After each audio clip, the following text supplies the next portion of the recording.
Hello children. बेटे अभी BST का जो नेक्स्ट टॉपिक हमारा कवर होना है वो है आपका कैपिटल स्ट्रक्चर। बेटे कैपिटल स्ट्रक्चर का क्या मतलब होता है? कैपिटल स्ट्रक्चर का मतलब होता है कि हमने अपना जो पैसा है वो कितने पार्ट्स में डिवाइड कर रखा है। मतलब ओनर्स फंड, ओनर ने अपना पैसा कितना लगाया है और बोरोड कितना पैसा उसने बाहर से उठाया है।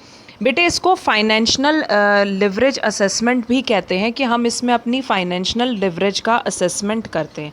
इसका एक सिंपल फार्मूला होता है डेब्ट अपॉन इक्विटी, ठीक है ना, या फिर डेब्ट अपॉन डेब्ट प्लस इक्विटी। ये डिपेंड करता है कि आप कौन से फार्मूले से अपनाना चाहते हैं। दोनों ही फार्मूले ठीक हैं। डेब्ट अपॉन इक्विटी क्या करता है? ये it is basically a proportion of डेब्ट आउट ऑफ टोटल कैपिटल। आपको इक्विटी के अंदर कितना आपका डिबेंचर है, यानी बाहर का जितना बोरोड फंड जितना है उसको निकाल करके आपको अपना कैपिटल स्ट्रक्चर असेस करना पड़ता है। क्योंकि बेटे जितने लोगों ने बाहर से पैसा लगाया उनको तो आप वापस करोगे ना। आप सारे टाइम तो उस पैसे को अपने पास नहीं रख सकते। तो कैपिटल स्ट्रक्चर बेसिकली हमारे उन चीज़ों को डिवाइड कर देता है कि कितना पैसा हमारे पास एक्चुअल में रहेगा और कितना पैसा हमारे पास बाहर चला जाएगा। बेटे कैपिटल स्ट्रक्चर जो होता है बहुत तरीके से बहुत सारी चीज़ों को इन्फ्लुएंस करता है, पर बेसिकली वो सबसे ज़्यादा क्या इन्फ्लुएंस करता है? बेटे वो सबसे ज़्यादा इन्फ्लुएंस करता है आपके प्रॉफिटेबिलिटी को और फाइनेंशियल रिस्क को। प्रॉफिटेबिलिटी को किस एस्पेक्ट में इन्फ्लुएंस करेगा? बेटे आपने जैसे मान लीजिए आपका पैसा लगा हुआ है बिजनेस में। आपने जैसे 1 लाख रुपए अगर लगा रखे, मान लीजिए आपने 40,000 अपना लगाया है और 60,000 आपने बाहर से उठाया है। आपके पास जितना भी प्रॉफिट होगा उसमें से 60% तो पहले ही आपको अपने बाहर वाले के लिए रखना पड़ेगा। आप अपने लिए कौन सा पैसा अपने पास रखोगे? जो 40,000 का प्रपोर्शन है जितना आपने एक्चुअल में लगाया है। और दूसरा होता है फाइनेंशियल रिस्क। देखो अगर लॉस हो गया तो उसका नुकसान क्या होगा? अगर आपके यहाँ बोरोड फंड बहुत ज़्यादा है, हद से ज़्यादा है, तो उनको तो अपने पैसों से मतलब है ना भाई, हमें तो रिटर्न चाहिए। अगर मैंने किसी कंपनी में इन्वेस्टमेंट कर रखा है और मैंने उसको एक लोन की तरह पैसा दे रखा है तो मैं तो अपनी किश्त लूँगा ना, चाहे किसी को पसंद आए चाहे ना आए, क्योंकि मुझे तो अपना पैसा वापस चाहिए। तो इसमें बेटे न्यूमेरिकल एग्जाम्पल आपके एनसीईआरटी में सिर्फ एक सिंपल एग्जाम्पल दे रखा है। उसमें उसने 3 सिचुएशन दिखाई है। ईबीआईटी यानी earning before interest and tax को उसने सिंपली दे रखा है। सिचुएशन 1 में 4, दूसरे में 4 और तीसरे में 4, यानी 4 लाख्स में डिवाइड कर रखा है। पहले में उसने इंटरेस्ट दिखाया कि कोई इंटरेस्ट नहीं है तो क्या फ़र्क पड़ेगा, तो इंटरेस्ट को माइनस करेंगे तो ईबीटी यानी अर्निंग बिफोर टैक्स हमारा पहले में 4 लाख आ गया, दूसरे में 1 लाख माइनस हुआ तो 3 लाख आ गया, तीसरे में 2 लाख माइनस हुआ तो 2 लाख आ गया। अर्निंग बिफोर टैक्सेस के बावजूद बाद आप उसमें टैक्स माइनस करोगे तो उसने एक अजम्पशन में उसने जो कैलकुलेशन है उसके अकॉर्डिंगली पहले में 1,20,000 बैठा, दूसरे में 90 और तीसरे में 60। अर्निंग आफ्टर टैक्स आपका बैठा है 2,80,000, 2,10,000 और 1,40,000। अब इसमें नंबर ऑफ शेयर यानी ईपीएस निकालने के लिए पहला हमारा 0.93 आया, दूसरे में हमारा 1.05 आया और तीसरे में हमारा आया 1.40। तो बेसिकली उसने ये बताने की कोशिश करी है कि किसी कंपनी में उसने ये बताया था कि टोटल फंड हमारे यहाँ 30 लाख्स थे, ठीक है, उसमें इंटरेस्ट रेट 10% पर एनम था, टैक्स रेट। उसने डिफरेंट सिचुएशन आपको बेसिकली ये असेस करने में बताई है कि अगर आप सारा पैसा अपना लगाते हो तो भी आपकी कंपनी के लिए कोई फ़ायदा नहीं है। अगर आप सारा पैसा बाहर से उठाते हो तो भी आपकी कंपनी के लिए कोई फ़ायदा नहीं है। आपको अर्निंग पर शेयर बेसिकली वो सिचुएशन बताती है जिसमें आपको अपना डिवाइड करना पड़ता है कि अगर मैं अपना 40% लगाता हूँ या 50% लगाता हूँ तो मुझे कितना फ़ायदा होगा और 60% लगाता हूँ तो मुझे बाहर वाले को कितना फ़ायदा होगा। इसका मतलब जब भी कैपिटल स्ट्रक्चर बनेगा बच्चों, हमेशा डेब्ट यानी बोरोड एंड ओनर्स फंड दोनों के बाइफरकेशन से ही बनेगा। एनसीईआरटी में इसका हमेशा आप याद रखिएगा, इसका हमेशा एक न्यूमेरिकल क्वेश्चन आता है और बेसिकली बहुत ही इजी क्वेश्चन आते हैं, कोई हार्ड क्वेश्चन इसमें से पुट अप नहीं होता। उसमें सिर्फ आपको ईबीआईटी और टोटल इन्वेस्टमेंट को कैलकुलेट करना पड़ता है। आपको इसका सिर्फ फाइनेंशियल लिवरेज का फॉर्मूला याद रखना है, डेब्ट अपॉन इक्विटी या फिर डेब्ट अपॉन डेब्ट प्लस इक्विटी। अब इसी के साथ साथ आप ट्रेडिंग ऑन इक्विटी की प्रैक्टिस इसमें पढ़ते हो। अब आपको ये चीज़ पता होनी चाहिए कि कौन कौन सी चीज़ें बेसिकली आपके कैपिटल स्ट्रक्चर को इफ़ेक्ट करती है। वो बेटे अगर मैं आपसे बोलूँ आपको कुछ भी नहीं आता, मान लीजिए आपको कुछ भी नहीं पता, तो कई कॉमन फैक्टर्स ऐसे होते हैं हमेशा जो आपके कंपनी को इफ़ेक्ट करेंगे। पहला क्या होगा? Cash flow statement. अगर आपकी कैश फ्लो स्टेटमेंट स्ट्रांग है तो आपके यहाँ बोरोड फंड बड़े जल्दी आ जाएंगे, आपको कहीं बाहर जाने की ज़रूरत नहीं पड़ेगी। दूसरा है इंटरेस्ट कवरेज रेशियो। अगर मतलब जिसे कहते हैं higher the ratio lower will be the risk of a company to falling the meets of it interest obligation. अगर हायर रेशियो होगा तो लेस अपॉर्चुनिटी होंगी आपके पास। मतलब अगर आपकी ईबीआईटी का मतलब इंटरेस्ट का रिटर्न अच्छा होगा तो ज़्यादा से ज़्यादा लोग आपके यहाँ इन्वेस्ट करना पसंद करेंगे। तीसरा होता है डेब्ट सर्विस कवरेज रेशियो। बेटे इसका फॉर्मूला होता है profit after tax plus depreciation plus interest plus non cash expenses divided by preference share interest plus repayment obligation. अगर आपकी रीपेमेंट ऑब्लिगेशंस बहुत ही बेहतरीन तरीके की है तो ऑब्वियस सी बात है, इसमें कोई दो राहें नहीं है कि बोरोड फंड वाले भी आपके पास ज़्यादा से ज़्यादा इन्वेस्ट करना पसंद करेंगे। नेक्स्ट आपका आता है रिटर्न ऑन इन्वेस्टमेंट। मैंने क्या बोला, किसी की कंपनी में मैं तब इन्वेस्ट करना पसंद करूंगी जब मुझे ये पता लगेगा कि मुझे इससे ज़्यादा से ज़्यादा इंटरेस्ट मिल रहा है, मुझे वो चीज़ अच्छे व्यू में मिल जाएगी, तभी तो मैं उसमें करूँगा। अगर मेरा रिटर्न हायर होगा तो ऑब्वियस सी बात है मैं हायर लोगों को, बहुत सारे लोगों को पैसा वापस दे पाऊँगा। Cost of dept, cost of डेप्ट होता है कितने में आपके बाहर का बोरोड फंड कितना, फर्म्स एबिलिटी टू बोरो, कितने % में आप बाहर से पैसा बोरो कर पाएँ। अगर ज़्यादा होगा ऑब्वियसली बात है, अगर हायर डेप्ट में आप करोगे तो आपको हायर पैसा देना पड़ेगा, बट अगर आपकी कैपेबिलिटीज़ कैश फ्लो पोजीशन अच्छी है तो आपको देने में कोई परेशानी नहीं होगी। नेक्स्ट है आपका tax rate. Tax rate slab बहुत ज़्यादा इफ़ेक्ट करता है आपका कैपिटल स्ट्रक्चर में, कि टैक्स रेट स्लैब बेसिकली आपको ये बताता है कि कितना पैसा एक्चुअल में मुझे गवर्नमेंट को देना है, उसके बाद अगर मेरे पास प्रॉफिट बचा है तो उसका क्या होगा। नेक्स्ट आपका कॉस्ट ऑफ इक्विटी, आपके इक्विटी की कॉस्ट कितनी है, आपके एक शेयर की कॉस्ट मार्केट में कितनी है। नेक्स्ट है आपका फ्लोटेशन कॉस्ट। बेटे ये सबसे इंपॉर्टेंट फैक्टर होता है। मान लीजिए किसी साल आपकी कंपनी में कोई प्रॉफिट नहीं हुआ, मान लीजिए किसी साल आपकी कंपनी में कोई प्रॉफिट नहीं हुआ, आप लॉस में चल रहे हैं, क्या आप लॉस में भी अपनी कंपनी को चला सकते हैं? क्या आपके पास इतना पैसा है?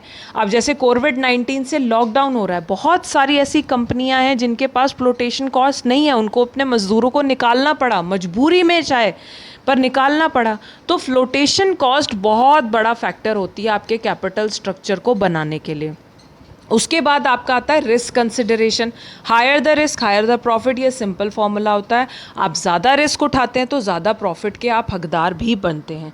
नेक्स्ट है आपका फ्लेक्सिबिलिटी, और नेक्स्ट है आपका फ्लेक्सिबिलिटी। फ्लेक्सिबिलिटी का मतलब है कितना आप फ्लेक्सिबल, अपना आगे चल के कितना आप फ्यूचर में अपने हिसाब से अपनी कंपनीज़ को चेंज कर सकते हैं।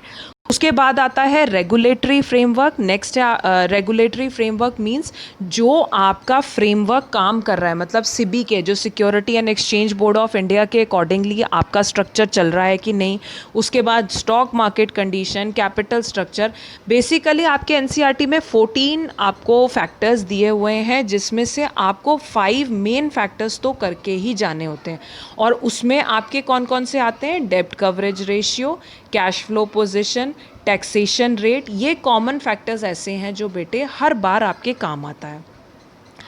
अब आपको ये पता होना चाहिए कि कंपनी में 2 तरीके के कैपिटल होते हैं, एक होता है फिक्स्ड कैपिटल और एक होता है वर्किंग कैपिटल। फिक्स्ड कैपिटल क्या होता है? बेटे फिक्स्ड कैपिटल वो कैपिटल होता है जो आपको लॉन्ग रन के लिए काम आता है। जैसे आपने मशीनरी खरीद ली या कोई बिल्डिंग बना ली, ये आपका लॉन्ग टर्म कैपिटल है जो आपको सारी उम्र काम आएगा। और इसका मैनेजमेंट बहुत ज़्यादा इम्पॉर्टेंट होता है, क्योंकि इसके मैनेजमेंट में हमें 4 चीज़ों का फैक्टर लेके चलना पड़ता है। पहला है लॉन्ग टर्म ग्रोथ। मैं कभी भी कोई ऐसा मशीनरी या कोई भी ऐसी चीज़ खरीदना पसंद नहीं करूँगी जो आगे चल के मेंटेनेंस भी ज़्यादा ले और मेरे को नुकसान भी दे। तो लॉन्ग टर्म ग्रोथ को देखते हुए मुझे अपनी कंपनीज़ को लेना ही पड़ेगा, मुझे आगे के लिए सोचना ही पड़ेगा। नेक्स्ट है आपका large amount of fund involve. कितना पैसा मैं अपना मशीनरी या लैंड या बिल्डिंग में पैसा खर्च कर सकती हूँ। ऐसा तो हो नहीं सकता कि मैं सारा का सारा पैसा फिक्स्ड एसेट पे खर्च कर दूँ। तो हमेशा मुझे large amount of fund involve, हमेशा उतने अमाउंट के फंड को इन्वॉल्व करना है जितने के लिए मैं रिस्क उठा सकती हूँ। और थर्ड फैक्टर उसी से ही रिलेटेड होता है कि रिस्क इन्वॉल्व, कितना रिस्क इन्वॉल्व है। और लास्ट है इरिवर्सिबल डिसीजन। बेटे इरिवर्सिबल का मतलब होता है एक बार अगर मैंने बिल्डिंग खरीद ली तो मैं बार बार नहीं खरीद सकती। ये इरिवर्सिबल डिसीजन होते हैं जिसके लिए आपको बहुत सोच समझ के डिसीजन लेने पड़ते हैं। अब what are the factors and requirements of fixed capital. आपके कौन कौन से फैक्टर्स हैं जो आपके फिक्स्ड कैपिटल की रिक्वायरमेंट को अफेक्ट करते हैं। पहला है नेचर ऑफ बिजनेस। आप किस तरीके का बिजनेस चला रहे हो। मान लीजिए अगर आप कोई किराने की शॉप खोल रहे हो तो वो तो वीकली बेसिस या मंथली बेसिस पे है, उसमें आपको सिर्फ एक दुकान खरीदनी है और ज़्यादा कोई इन्वेस्टमेंट डालना नहीं है। बट कहीं अगर आप कोई बहुत बड़ी कंपनी इस्टेब्लिश कर रहे हो तो उसके अकॉर्डिंगली तो आपको अपने फिक्स्ड कैपिटल को लेना ही पड़ेगा। दूसरा है स्केल ऑफ ऑपरेशन। किस लेवल का ऑपरेशन आप परफॉर्म कर रहे हो। भाई छोटी अगर ऑपरेशन परफॉर्म कर रहे हो तो आपको ज़्यादा पैसों की ज़रूरत नहीं है। बड़ा अगर आप ऑपरेशन परफॉर्म कर रहे हो तो आपको बहुत बड़े फैक्टर की ज़रूरत है। थर्ड है आपका चॉइस ऑफ टेक्निक। अगर आपकी चॉइस में मतलब बेसिकली अगर आपके यहाँ बहुत ज़्यादा हाईटेक चीज़ें इन्वॉल्व हैं, बहुत ज़्यादा मशीनरी इन्वॉल्व है, बहुत ज़्यादा इक्विपमेंट्स इन्वॉल्व हैं, तो आपको ज़्यादा पैसा चाहिए। नेक्स्ट है आपका टेक्नोलॉजी अपग्रेडेशन। भाई आपको मैंने क्या बताया था, पड़े पड़े एक जगह पर रोटी सड़ जाती है और इसी चीज़ को देखकर ही आपको आगे के बारे में भी सोचना पड़ता है। टेक्नोलॉजी अपग्रेडेशन आपको अपनी लाइफ में करना ही पड़ेगा वक्त के हिसाब से। अगर आप नहीं करेंगे तो आपको मुश्किल हो जाएगी। ग्रोथ प्रोस्पेक्ट क्या है। अगर आपके अच्छे ग्रोथ प्रोस्पेक्ट हैं तो आप ज़्यादा से ज़्यादा अपना फिक्स्ड अमाउंट जो है अपने लॉन्ग टर्म एसेट में डालना पसंद करोगे। नेक्स्ट है आपका डाइवर्सिफिकेशन। बेटे अगर आपकी कोई कंपनी डली है, अब जैसे अमेज़ॉन था, अमेज़ॉन ने अपना बिजनेस एक छोटे से कमरे में एक कंप्यूटर से चालू किया था। आज की डेट में Amazon is the richest person in the whole world. Amazon company top पर चल रही है। क्यों? क्योंकि उसने डाइवर्सिफिकेशन किया वक्त के हिसाब से अपना। आज की डेट में अमेज़ॉन प्राइम, अमेज़ॉन की चीज़ें बेसिक नेसेसिटी से लेकर सुई धागे तक वो सब कुछ प्रोवाइड कर रहा है। नेक्स्ट है आपका फाइनेंशियल ऑल्टरनेटिव्स और लास्ट है आपका level of collaboration. Financial alternatives अगर आपके पास बहुत अच्छा मार्केट पोजीशन है, आपकी कंपनीज़ के प्रोडक्ट्स बहुत अच्छे चल रहे हैं, आपकी मार्केट में होल्डिंग बहुत अच्छी है, तो आपके पास फाइनेंशियल ऑल्टरनेटिव्स बहुत सारे होते हैं। अगर आपने इन्वेस्टमेंट बहुत अच्छा, जैसे मान लीजिए आपने 3 मशीनरियाँ खरीद ली, आपको अचानक से बहुत ज़्यादा कैश की ज़रूरत पड़ गई और आपको चौथी मशीन खरीदनी है, तो आप अपनी तीसरी मशीन लीज पे भी तो दे सकते हो, किसी को उधार पे दे सकते हो। फिक्स्ड एसेट पे इन्वेस्टमेंट का मतलब ये होता है बेसिकली आप फाइनेंशियल ऑल्टरनेटिव्स, आपके पास फिक्स्ड एसेट ऑल्टरनेटिव। अगर आपको एकदम से कैश की ज़रूरत होती है तो बंदे के पास अगर गाड़ी होती है तो वो फटाफट गाड़ी बेच देता है। तो ये फाइनेंशियल ऑल्टरनेटिव्स का आपको एक प्रॉस्पेक्ट प्रोवाइड करता है। और नेक्स्ट आपका आता है बेटे इसमें वर्किंग कैपिटल। वर्किंग कैपिटल का मतलब क्या होता है बेटे? वर्किंग कैपिटल वो कैपिटल होता है जो आपकी डे टू डे रिक्वायरमेंट को पूरा करता है। वर्किंग कोई भी कंपनी चाहे छोटी हो चाहे बड़ी हो, विदाउट वर्किंग कैपिटल काम नहीं कर सकती। देखिए छोटी कंपनी तो फिर भी चलिए, बड़ी मशीनरी अगर उसके पास नहीं है, मान लीजिए फ़िलहाल के लिए एक मशीनरी है, तो किसी ना किसी तरह एडजस्ट कर लेगी। बट अगर आपके पास डे टू डे बेसिस का पैसा नहीं है तो बेटे आपके लिए बहुत ज़्यादा मुश्किल हो जाता है सरवाइव करना। इसमें बेटे 8 तरीके की चीज़ें आती हैं। कौन कौन सी? जैसे cash in hand, cash at bank, marketable securities, bills receivable, debtors, finish good inventories, work in progress, raw material, prepaid expenses, ये सारी चीज़ें आपके वर्किंग कैपिटल में आती हैं। अब जैसे फैक्टर आपके फिक्स्ड कैपिटल को अफेक्ट करते हैं, तो वर्किंग कैपिटल को क्या क्या अफेक्ट करते हैं? क्या अफेक्ट करेगा भाई? Nature of business. सेम चीज़ें, अगर आपका बड़े लेवल का है तो आपको फिक्स्ड कैपिटल चाहिए, छोटे लेवल का है तो आपको छोटा नेचर ऑफ बिजनेस अपने हिसाब से अपना वर्किंग कैपिटल रखना पड़ेगा। स्केल ऑफ ऑपरेशन, बड़े लेवल का ऑपरेशन है आपका, बहुत ज़्यादा लेवल का ऑपरेशन है आपका, तो आपको day to day requirement working capital की शायद इतनी ना पड़े जितनी आपको अगर आपका छोटे लेवल का है। जैसे अगर किराने की शॉप है तो उसमें तो बेटे आपको स्केल ऑफ ऑपरेशन के हिसाब से अपने पास कैश इन हैंड रखना पड़ेगा। नेक्स्ट है आपका बिजनेस साइकिल। बिजनेस साइकिल का मतलब होता है अगर बूम पीरियड है तो आपके पास पैसा होना चाहिए, डिप्रेशन पीरियड है तो आपके पास उतनी रिक्वायरमेंट होनी चाहिए कि आप day to day operation perform कर सको। नेक्स्ट आपका आता है इसमें सीजनल फैक्टर। अगर आपके पास आपका सीज़न अच्छा चल रहा है तो बेटे वर्किंग कैपिटल रिक्वायरमेंट में कभी कोई प्रॉब्लम नहीं आएगी। बट अगर आपका सीज़न नहीं है तो वर्किंग कैपिटल रिक्वायरमेंट में आपको प्रॉब्लम आएगी।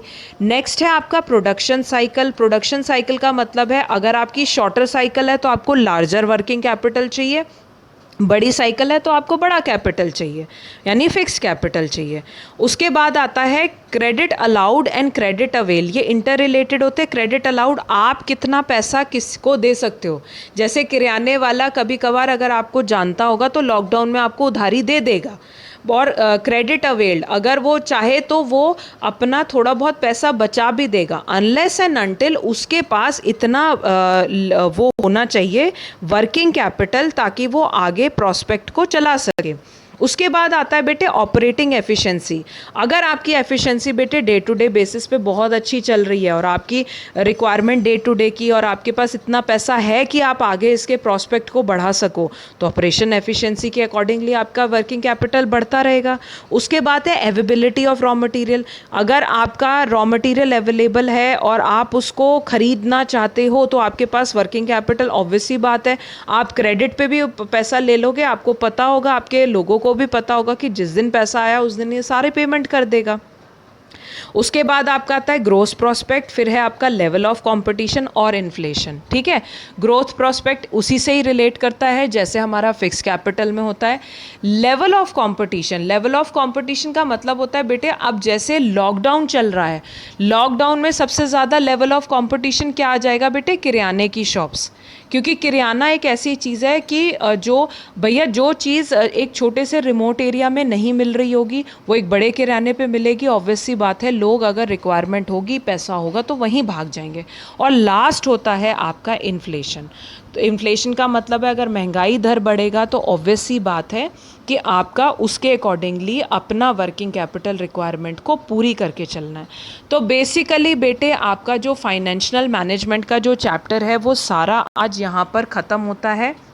एक बात याद रखिएगा, आपके एनसीईआरटी के जो समरी गिवन है उसमें आपके कुछ की टर्म्स गिवन है, जैसे business finance, financial market, objective and financial. इनको बेटे हमेशा रीड करके ज़रूर जाना चाहिए और एनसीईआरटी के पीछे के जितने भी क्वेश्चंस हैं उनको अटेम्प्ट करके बेटे ज़रूर जाना, क्योंकि मैक्सिमम जितना भी पेपर होता है उसमें से 1-2 क्वेश्चंस इनके ज़रूर आते हैं। तो we will start the next chapter very soon. Until then, bye bye and take care.